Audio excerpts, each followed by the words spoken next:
go. Hi, Paul Slackus, Good News Broadcast, speaking to our friend Brad Staggs. Hi, Brad. How are you? I'm doing great, Paul. Thanks for having me again. Well, I always enjoy speaking with you because, Brad, you know a lot of stuff about a lot of things. So we're going to talk about hurricane season, which isn't such good news. Are you ready? And you can't afford not to be. And you know a lot about home improvement. And, it's a problematic situation. And so what can somebody do to prepare themselves? Well, you know, first and foremost, you got to keep you and your family safe because your house, when you get right down to it, is just brick and mortar. The real key here is to have an emergency plan for you and your family so that they know where to meet if you get separated for some reason, but you need to know how to get together and get everything done. If you are told to evacuate, not just for hurricanes, but for any storm, really.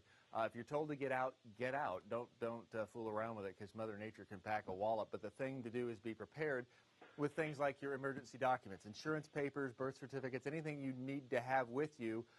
Put it in a very simple tip. Put it in a watertight container like Tupperware, Rubbermaid, whatever. You can buy these. These are obviously a little more expensive, but you want to put your documents, maybe prize photos, even in something as simple as a Ziploc bag, just so you can grab it and go at a moment's notice. And then obviously you need certain essentials, food to have around. This is if you are not evacuating, if there's not an evacuation notice. You need to have food, obviously non-perishable. Don't forget the can opener. I can't tell you how many times that's happened where people have food but no way to open it. Water is essential as well as your medication, both over the counter and prescriptions. This is really cool, Paul. I thought you'd like this. It's called the Water Bob. Essentially, it's a giant plastic bag. You put it in your bathtub. It has a nozzle. You fill it with water from the tap. Then you have 100 gallons of drinking water in your bathtub, but nice and clean so nothing can get in it. Great idea. Someone sent this to me about a year and a half ago. Wow, who makes that? That is, we do this Water Hour show, and we're always talking about water. Waterbob.com. Just really a great, simple idea, so great to have on hand. Obviously, you want to have a first aid kit as well. Flashlights, don't forget batteries. A weather radio like this is actually hand cranked, so it's always ready. And a camera just in case there is damage to your home. If you do stay and there's damage to your home, you want to take pictures to document it for insurance reasons. And obviously you need tools, especially in the hurricane areas.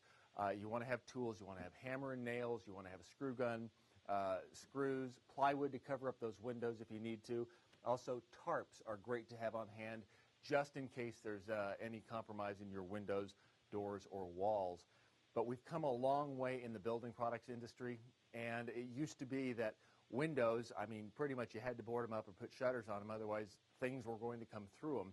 I want you to take a look at something here. This is fantastic video. This is actually 2x4 being shot out of an air cannon at 50 feet per second.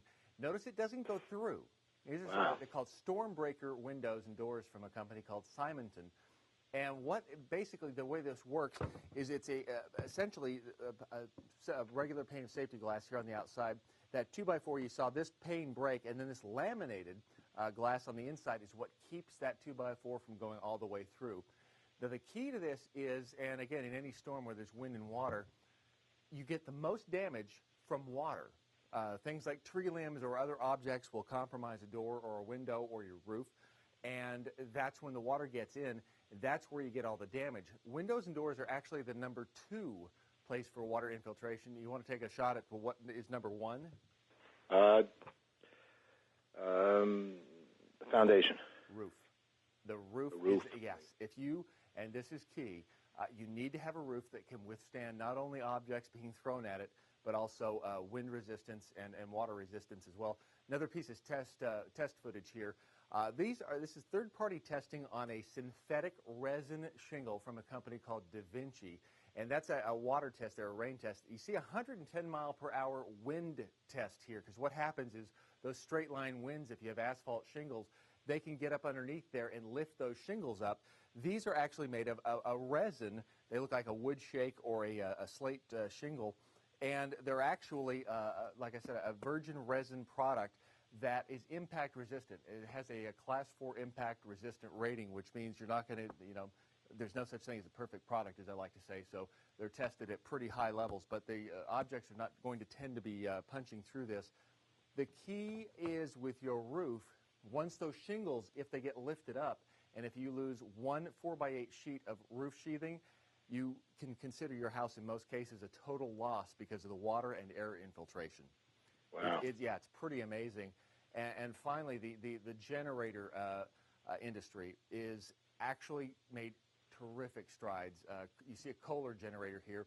The thing about these is now the permanently placed generators, they're standby generators, they hook up to propane or your natural gas system. They are on a transfer switch, so the minute the electricity goes out, within 7 seconds, they actually kick on. They power key circuits like your HVAC, carbon monoxide and alarm systems, things like sump pumps, especially if you have flooding issues. Those sump pumps will keep the water out, appliances and things like garage doors as well, which could be a safety hazard. The real key is, like I said, the price has come down. What used to be, even just a few years ago, $15,000, $20,000, now you can get somewhere in the neighborhood of a 12 to 18 kilowatt generator professionally installed for around $8,000, which is actually a cheap insurance policy, considering that if you have water infiltration in your home and you don't have that AC running, you don't get that water, that moisture out of your home, you have a huge problem with mold, which has been in the news a lot lately. Some of these homes are built too tight. We went through that whole period of building a home a little too tight. You didn't have the air transfer. You had mold growing inside.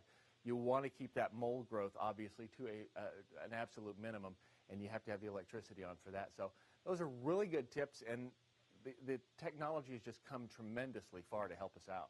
Has the government given some tax advantages here to do these kinds of things? Absolutely, do you know? Absolutely. Tax credits are available, especially for 2009 and 10, for Energy Star rated products, obviously, and things that will actually increase the energy efficiency of your house. Energy efficient windows, I believe the upper limit on it is $1,500, but you can check the government's website to find out exactly what qualifies, exactly what, in other words, the labor in some projects is qualified, whereas the product isn't, or vice versa. But yeah, you can get some pretty decent tax credits now for doing things you probably. And how about the insurance industry? I mean, I would think the insurance industry would jump on like these three items: the Simonton windows, the Da Vinci roofscape, and the Kohler power system. I mean, those are. I mean, if you don't have power, you got to go find a hotel. If you don't have your house, you got to pay a lot of money, right? Oh yeah.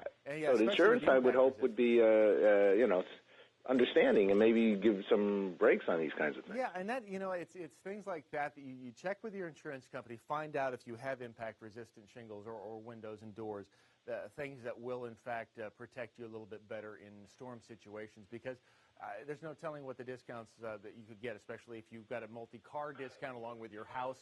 You could rack up some substantial savings. Okay, Brad, thanks so much. You always have a lot of great information. Last question, what's good news for Brad Staggs? Good news is that, I'm glad to be out here giving people tips, because with hurricane season starting next week and going on through November, if I save one person, that's good news to me. So I'm really happy about that. Yeah, good man. All right, Brad. Look forward to seeing you at our party on the 9th. Thanks.